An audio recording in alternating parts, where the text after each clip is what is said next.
In this video, I'll show you how to change the follow button to a friend request button on Facebook, step by step. If people only see a follow button on your profile and you want them to be able to send you friend requests instead, you'll need to adjust your privacy settings. To get started, open the Facebook app and sign in to your account. Tap the menu icon, then go to Settings and Privacy and select Settings. Scroll down to the Audience and Visibility section and tap How People Find and Contact You. Next, select Who Can Send You Friend Requests. If it's currently set to Friends of Friends, change it to Everyone, so anyone who isn't already your friend can send you a friend request.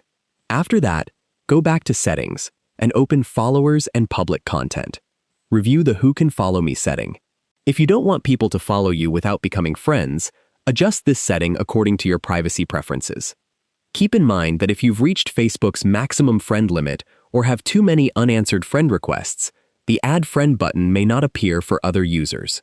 After saving your changes, ask someone who isn't on your friends list to view your profile and confirm that the Add Friend button is now visible. If you found this video helpful, please like the video and subscribe to the channel for more easy app tutorials. Thanks for watching.